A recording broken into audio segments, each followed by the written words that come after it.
So I'm Dr. Emily Beagle. I'm a research associate here at the University of Texas with the Weber Energy Group. I do a lot of work looking at hydrogen as a decarbonization tool from a systems perspective. And I also teach a course on hydrogen through TechSE, which we're offering again this fall. I have a particular personal interest in policy, so I'm very grateful to have the opportunity to speak with you today about recent hydrogen policy. We've already heard several times allusions to the two main pieces of legislation that I'll be talking about, but excited to go into more detail on that as soon as I get my slides up.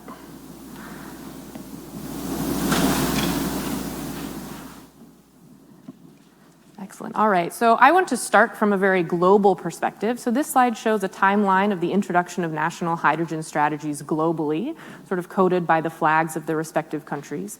The first national hydrogen strategy was released by Japan in 2017. No strategies were released in 2018, just 2 in 2019, and then about a dozen each years of 2020, 2021, and 2022. What I hope to convey is that we have a wide diversity of regions and countries represented in these national hydrogen strategies. So there's not one particular part of the world that is really focusing on hydrogen. We're really seeing it happen everywhere.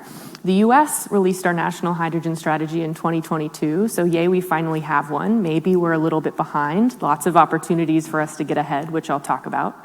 And the other thing that I want to emphasize here is that these are the officially sanctioned documents of these countries, these national hydrogen strategies.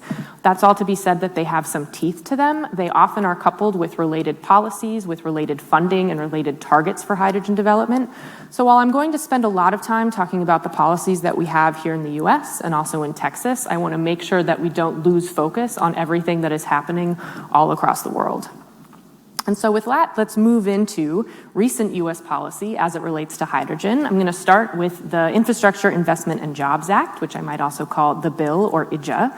And this really delivers tens of billions of dollars for climate and energy. I call it recent, even though it was signed into law in November 2021, so almost 2 years now.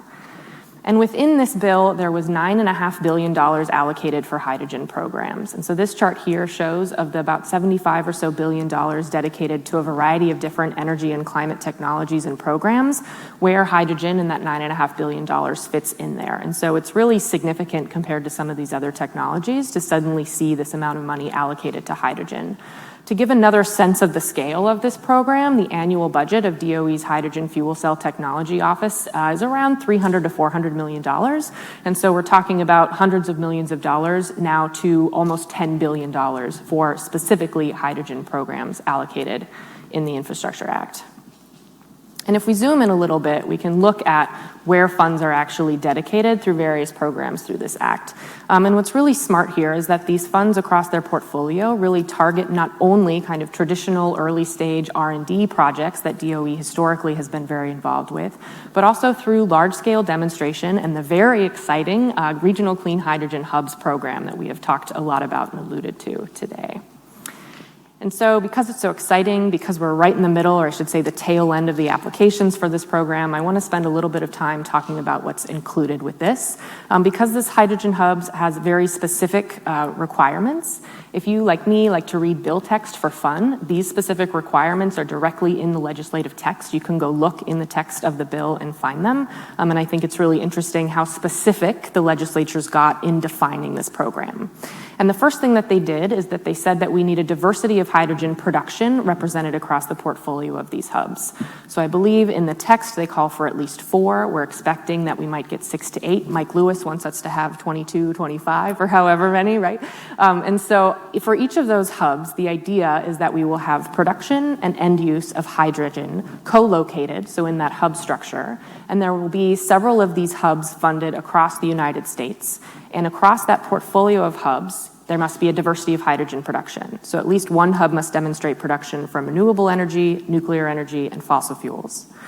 Also requirements to have a diversity of end use, so demonstrate hydrogen consumption for residential and commercial heating, electric power generation, for transportation, and in the industrial sector, as well as a diversity of geography. So each hub must be in a different region of the United States. and at least 2 must be in natural gas producing regions. The other thing that I think is captured by this slide is that hydrogen can do all of these things. It's very versatile, so we can produce it from a wide variety of different resources. We can use it in a wide variety of different applications, and we can do that all across the country. So very exciting, and the hubs are just sort of the first piece of that puzzle that DOE is working through. As I mentioned, we're right at the tail end. I think we were hoping we could maybe say where the hubs were going to be by now. I'm betting that on the actual hydrogen day or next week, or hoping we might hear. But at least where we are now, this map shows publicly known U.S. hydrogen hub proposal locations. So for information that is available to the public, where have hubs submitted proposals? And not surprisingly, since we know that these hubs need to be in different regions of the United States, there are hubs all across the different regions of the U.S. And if you were to go into the details provided about any of these individual hubs, you would see that we also have a diversity of production. Many of these hubs are looking at both production from natural gas as well as production from renewable energy, as well as also demonstrating hydrogen in a variety of different applications. And of no surprise to anyone in this room, probably, Texas is really aiming to be a central location for these regional clean hydrogen hub programs and also for the hydrogen economy more broadly. So there are 2 main hubs that have submitted proposals out of Texas, one being the High Velocity Hub, which is sort of centered around the Gulf Coast. UT is a part of that. I suppose I should disclose that I am also a part of that application as well in my role here as UT. And then the second hub is this combination of the Trans-Permian Hydrogen Hub and the Horizons Hub out of Port of Corpus Christi. So definitely lots of interest and hope and expectation that we'll get one of these hubs here in Texas, which is very exciting. Another important thing that the bill did that I don't think it's mentioned enough is that it mandated that the Department of Energy establish a clean hydrogen production standard in the U.S. And so this graphic here is taken directly from the finalized guidance document for that standard. And this shows the well-to-gate system boundary, or which part of the life cycle boundaries for hydrogen emissions are considered in that finalized guidance. So this is a life cycle sort of carbon intensity of hydrogen that starts from the generation of electricity or the extraction of your feedstock all the way through the production and finally CO2 delivery and sequestration, if that's part of your process. And the finalized guidance defines clean hydrogen as hydrogen that is produced with less than 4 kilograms of CO2 equivalent per kilogram of hydrogen. And this will be particularly important when we start talking about things like the tax credit and what counts as clean hydrogen. We now have in the US what that definition is. Which is a good segue into talking about the next recent piece of legislation that was really incredibly significant for hydrogen, which is the Inflation Reduction Act. So this was signed into law in August of 2022. And if we look at the climate and energy provisions of that sort of overall, the IRA really strategically targets all sectors of the economy to reduce emissions in a very smart way. This donut chart here shows U.S. greenhouse gas emissions by economic sector in 2020, and then the respective colored text boxes with arrows are examples of policies included in IRA that target emissions from that sector. What's of most relevance for today is sort of that red highlighted or outlined section in the bottom left. Those are the 2 policies in IRA that are really specifically impacting clean hydrogen. The first of those is the 45Q credit, which is the carbon capture and storage credit. So this was expanded and changed slightly. It was already existed, but expanded in IRA. And then the new one is this very exciting clean hydrogen production tax credit, which we've heard about today. So I'm going to go into that in a lot more detail now because it's really significant in terms of making clean hydrogen production competitive here in the United States. And so this chart here shows on our horizontal axis the life cycle emissions or the carbon intensity of hydrogen production in kilograms CO2 per kilogram hydrogen. And then on the vertical axis, we have the amount of credit. So this is a really interesting tax credit structure because it is tiered and based upon the carbon intensity of your hydrogen production. And so I'll walk through this sort of counterintuitively from right to left here, starting with at the point where hydrogen becomes clean, so going back to that less than 4 kilograms from our clean hydrogen standard. So if your hydrogen carbon intensity is between 2.5 to 4 kilograms per kilogram hydrogen, you can earn up to 60 cents. You get slightly cleaner or a slightly lower carbon intensity. If your emissions are between 1.5 to 2.5 kilograms CO2 per kilogram hydrogen, you can earn up to 75 cents. For emissions between 0.45 to 1.5 kilograms CO2 per kilogram hydrogen, that hydrogen can qualify for up to $1. And then finally, for our cleanest hydrogen, or our lowest emission production of less than 0.45 kilograms CO2 per kilogram hydrogen, you can earn up to $3 a kilogram hydrogen. Now, this slide has that asterisk in the bottom corner there that mentions that these tax credit values include the full tax credit bonuses. So I appreciate that someone on the previous panel mentioned these tax credit bonuses. So for clean hydrogen, these would be inclusion of prevailing wage, as well as apprenticeship programs associated with the project. And so if you meet both of those additional bonus requirements, you can get up to that $3 a kilogram. And those bonuses, for the case of the clean hydrogen PTC, are a 5 times multiplier. So if you are in that lowest tier, if you have 0 carbon hydrogen, but you don't meet those bonus credit values, you can only earn 60 cents rather than $3. And I think that's really important to keep in mind when we think about the way that Justice 40 is being incorporated and other community benefits and impacts of this, because we hear a lot of everyone talking about this $3 a kilogram PTC for hydrogen. And so it's important to remember not only that that's only for the cleanest hydrogen, but it also includes all of the full tax credit bonuses. But let's keep talking about the carbon intensity of hydrogen production, since it really is so critical to determining what amount of tax credit any particular facility or hydrogen production would be eligible for. And the carbon intensity can really vary significantly even across similar production pathways, which is what's shown here. So our vertical axis is the life cycle carbon emissions, or that carbon intensity of hydrogen production, and then each colored bar is a different hydrogen production pathway, and the height of those bars represents the range of carbon intensity that you could have for that pathway. So for example, for a number of our thermal pathways, so things like coal gasification, unabated steam methane reforming, or SMR, or even SMR with CCS and pyrolysis, the upstream emissions can really vary the total fossil fuel, or the total carbon intensity of that production pathway. And because our carbon intensity is defined by life cycle, those upstream emissions are included in that carbon intensity. When we look at so-called blue hydrogen, or adding carbon capture and storage to SMR, that carbon capture rate can really vary what the carbon intensity of that hydrogen would be. So you can imagine if you have a facility that has 60% capture and a facility that has 90% capture, both of those are SMR plus CCS, but they have very different carbon intensity values. Similarly, if we start looking at electrolytic pathways, so these would be the pathways that use electricity to split water in an electrolyzer, the emissions of the source electricity are what define the life cycle carbon intensity of that production. So if we do indeed have 0 carbon electricity powering our electrolyzer, we can get 0 carbon hydrogen. However, the top end of that bar, which would represent grid-connected electrolyzers on a grid, such as what we might have in Texas, where we have natural gas, where we might have some coal, the carbon intensity of that hydrogen can be upwards of what we'd see with unabated coal gasification. And then our final pathway here would be our biomass pathway. So there are potentially some ways that you could have negative carbon intensity hydrogen, depending on the accounting and the type of biomass process and the biomass source that you're using. All of this to be said that the same production pathway can have very different carbon intensity. And this is really important because the carbon intensity of the hydrogen is what defines not only the greenhouse gas and the climate impacts of using and producing that hydrogen, but also how much tax credit that carbon is eligible for. And I think the next obvious question, at least for me, is, okay, so where do all of these different tiers of the tax credit fall on this graph for carbon intensity? And that's shown here. So we have our various different sort of colored bars or regions horizontal across the bottom of this graph for the 4 different tiers of tax credit. So if we are indeed aiming to get to that full $3 a kilogram, that's where the cutoff of that 0.45 is relative to what we can expect the carbon intensity of various hydrogen production to be. So for example, we would need very clean electricity as the source of our electrolyzer to have electrolytic hydrogen that falls for that full $3 a kilogram. A lot of our SMR plus CCS, or our blue hydrogen, is eligible for some amount of tax credit, but not all, so paying attention to your capture rate is important. But if you want to get down, again, maybe you can't even get to that $3 a kilogram depending on the accounting.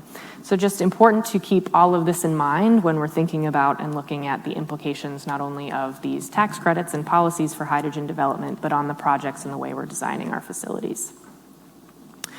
Another way I like to look at that is to kind of put the context of what this $3 a kilogram or 60 cents a kilogram could look like. In terms, I made the claim that this could make clean hydrogen competitive, so just trying to back that up a little bit. And so this chart here shows kind of the average expected cost of producing hydrogen for a variety of these different pathways. And so we have the standard unabated SMR might range from 80 cents to $1.20 a kilogram hydrogen, dependent primarily on the cost of natural gas. Hydrogen SMR plus CCS could be about $1 to $2, depending on natural gas and also your capture rate. And then renewable electrolysis, depending on the cost of your electricity and your utilization, could be anywhere from 3 to 8, but an average of 5. And so the arrows here just show how significant that $3 or even that 60 cents can be for some of these hydrogen production costs for making clean hydrogen competitive with current technologies. So very, very significant and impactful.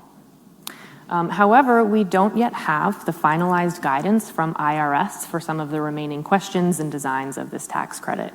Again, hoping for that to be released really any day. But some of the remaining questions on the details of how we actually do this carbon intensity accounting and how these projects might actually look remain. One being, how will grid-connected electrolyzers count renewable energy or show what their carbon intensity is and therefore qualification for which tier of the tax credit? How will the implemented standards compare to other international guidance? And then does that have any implications if, say, Texas is looking to export hydrogen to other parts of the world? How will renewable natural gas as a feedstock be counted? Will we indeed have the opportunity to have carbon negative hydrogen if we are appropriately selecting some sort of renewable or biomass feedstock? And many other questions remain as well. And I want to make sure that I highlight what Texas has done as well, because 2 meaningful bills related to hydrogen were passed in the recent Texas legislative session. The first is HB 2847, which gives the Texas Railroad Commission regulatory jurisdiction over hydrogen pipelines as well as underground storage facilities. And it might sound strange that that sits within the Texas Railroad Commission, but that is the organization in Texas that currently oversees a lot of our pipeline regulation and oil and gas and things like that. And this bill also established the Texas Hydrogen Policy Council, which will study the development of hydrogen within Texas and make recommendations on regulations and oversight. So certainly some steps in the direction in the state. Another key piece of legislation recently passed is HB 4885, which creates the Texas Hydrogen Infrastructure Vehicle and Equipment Grant Program administered in the Texas Commission on Environmental Quality. So this will provide up to $8 million a year in grants for heavy-duty hydrogen trucks, as well as their supporting fueling infrastructure. So certainly interest and activity at the state level here in Texas as well from the policy side. And I want to go into some of the other considerations, technical questions that we still have related to the implementation of these policies and related to some of hydrogen production issues. And the first is to talk about grid-connected electrolyzers, because this can often complicate the requirements of renewable hydrogen as it relates to going back to that, how do we account for and define that carbon intensity and what tax credit could these projects be eligible for? So the first way that we can think about powering an electrolyzer would be just with dedicated renewables. So that would be if you have kind of an islanded system where you have your wind and your solar that directly power your electrolyzer to produce your hydrogen, as shown in this graphic here. And this is kind of the easiest way to think about. There's no question if you're powering directly from wind and solar that you have zero carbon electricity and therefore zero carbon hydrogen. So maybe the simplest in terms of calculating the carbon intensity. However, not without its challenges. The first is a technical challenge in that there's a potential impact on the performance of the electrolyzer as a result of the variable portfolio or variable profile of that renewable electricity that could impact electrolyzer performance as well as the longevity of your equipment. The second is an economic challenge. So hydrogen powered this way or produced this way is already very expensive, partly because if you have low capacity factor of your renewables, that means you have low utilization of your electrolyzer, which means you have a higher overall hydrogen cost. So the other way that you could power your electrolyzer would be to connect it to the grid. So you have your generation portfolio of your grid, which would include things like wind and solar, but also some thermal generation. You have your electrolyzer running off that grid and you produce hydrogen that way. And so that presents a number of technical opportunities in terms of the ability of electrolyzers to provide power balancing, demand response on overloaded grids, such as what we see here often in Texas in the summer, as well as the opportunity for long duration energy storage. It has the economic benefit that you can have a higher utilization of your electrolyzer and therefore lower cost hydrogen. However, the challenge here is how do we show that hydrogen produced from electricity from the grid is low carbon, and how do we show, and that gets back to, so then how much tax credit can it get, right? And the EU has established a framework that tries to answer this question, or does answer this question, for grid-connected electrolyzers that sets really 3 important criteria for demonstrating the renewable electricity inputs. The first of these is this idea of additionality, which says that renewable generation must be added to the system that is only built because of the hydrogen project, or would not have been built if not for the hydrogen project. So this is essentially saying, or trying to prevent, very electricity-hungry electrolyzers from being a new load on the grid, and then just using existing wind or solar resources that otherwise would have gone to consumers in Austin, for example. So basically, renewables must be additional to the system. The second standard is this concept of temporal matching. So electricity taken from the grid for hydrogen production must match the time of renewable generation. So this is essentially included so that we don't say run an electrolyzer during peak time in Houston when our grid in Texas tends to be the dirtiest, and say, but I also owned wind that was running last night and it's essentially the same, so my hydrogen is low carbon, because that wouldn't make sense. And then the final consideration here is this concept of geographic matching. So renewable electricity installations must be in the same region as the hydrogen production.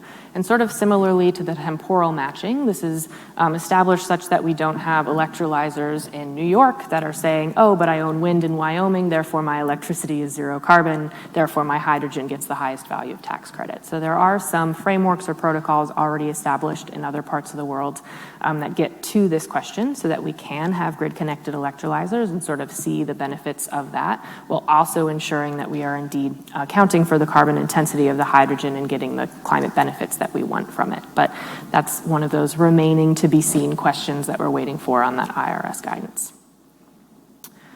Fossil fuel generation pathways also have some questions and considerations as it relates to tax credits. Specifically, there also is this 45Q carbon capture tax credit that hydrogen facilities that use carbon capture can apply to. So really, these fossil fuel generation facilities have the option to select their tax credit. The 45Q credit is awarded per ton of CO2 that's captured, compared to this 45V clean hydrogen tax credit, which is awarded, as I've sort of reiterated a lot, awarded per ton of clean hydrogen produced or per kilogram, and varies based on the carbon intensity. There is no double dipping, so facilities can't take both. They have to choose. And I think this really represents some trade-offs for project economics that are particularly interesting.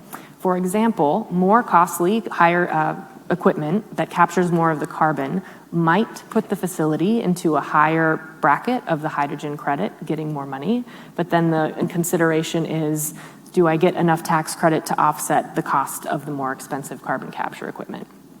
On the flip side, lower cost equipment might unlock enough of 45Q to make that hydrogen production competitive, and so we're losing an incentive to really have higher capture or less emissive facilities. And we should also make sure that any policies that we put in place now don't unintentionally exclude novel hydrogen production technologies. So we mentioned sort of geologic or natural hydrogen earlier today. So hydrogen that is just kind of naturally occurring and we can extract it in a similar way. I'm being very high level about that, a similar way to the way that we get oil and gas. Methane pyrolysis is another pathway. Potential pathway as well as others. So I think the question of how do we ensure that new and perhaps better hydrogen technologies that are being developed aren't excluded from existing policies and standards just because they aren't commercially available now. And I want to wrap up by zooming back out to this global perspective because clean hydrogen projects are really accelerating globally, not just in terms of the number of countries setting ambitious targets for developing hydrogen within their areas, but also hydrogen projects that have been announced. So this is a map of announced low-emission hydrogen production projects that was put together by the International Energy Agency, included in their recently released Global Hydrogen Review 2023. And so, as shown, we have the color of each symbol is representative of where in the sort of life stage, from early stage to operational, of these projects are.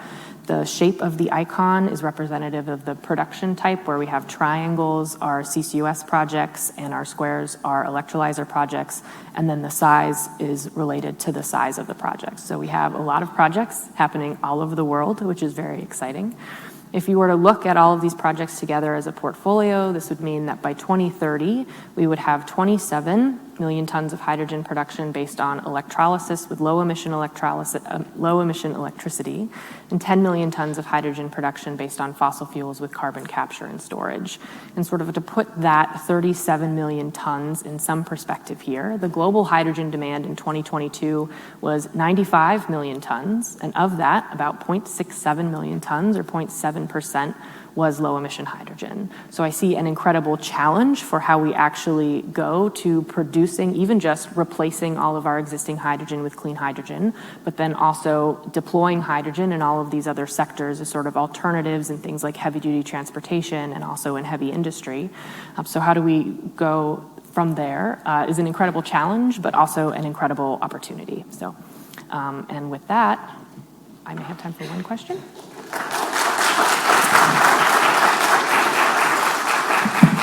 Why don't we do two things? Why don't we get Brian and Michael, and you're already mic'd up, ready for here. the panel while we take a question or two. Any questions?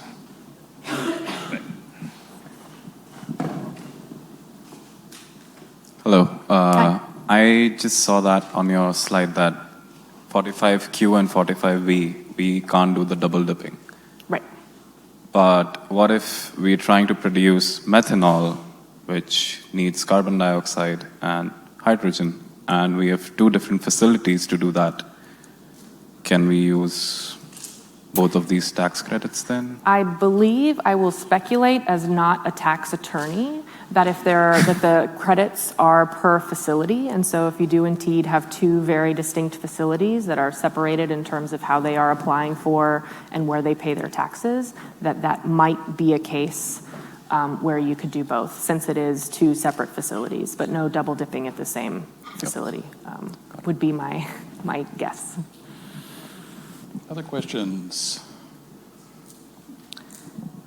Related to what Tianyi was saying today about the prospect of leaks, is that factored into the carbon intensity? And if not, what impact would that have? Yeah, I work on another project where we're looking at similar considerations to see the impacts of including the climate impacts of hydrogen on the overall system. I believe a lot of the current, so the carbon intensity calculations, their life cycle software that they use is GREET, which is out of Argonne National Lab. I think the current version of that does not include the climate impacts of hydrogen, but that they are working to update that. So I imagine that will be something that they're certainly very aware of and looking to make sure that that's included. Yeah.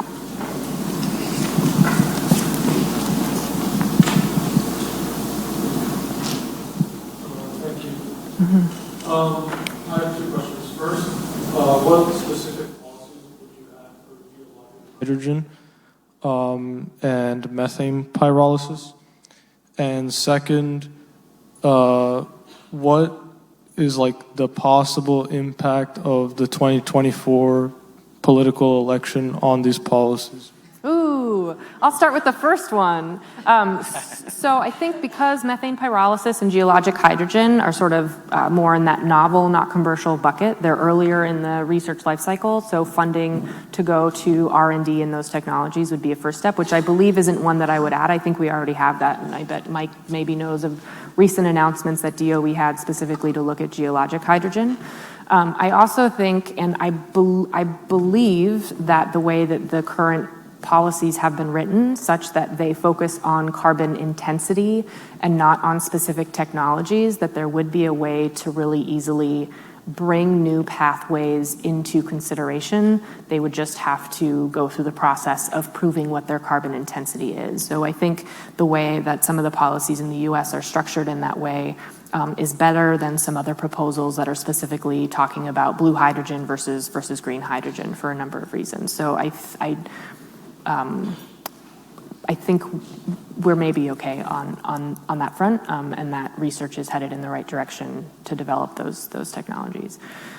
In terms of the 2024 election, I think that there's a lot that could potentially happen. If we look at the benefits, not just for hydrogen, but sort of across the portfolio of different tax credits and policies, and where we see a lot of the economic benefits of the funds that have already been released or are going to be released for the infrastructure bill, where we see a lot of economic benefits with, like wind and solar development, a lot of those are happening in red states. I think red states are getting more of the funds than blue states. And so I am hopeful that that message will be conveyed such that at the point that, legislatures in Congress, whatever might happen in 2024, will recognize and their constituents recognize that they have actually benefited a lot and stand to benefit a lot in the future in terms of economic development in these regions, and that they won't be at threat of being overturned. I think they're in place to stay. It's really hard to take away tax credits once you've already issued them. Maybe that's all I'll say on that one. Yeah. Any other questions before we get to the panel? Okay. Thank you, Emily.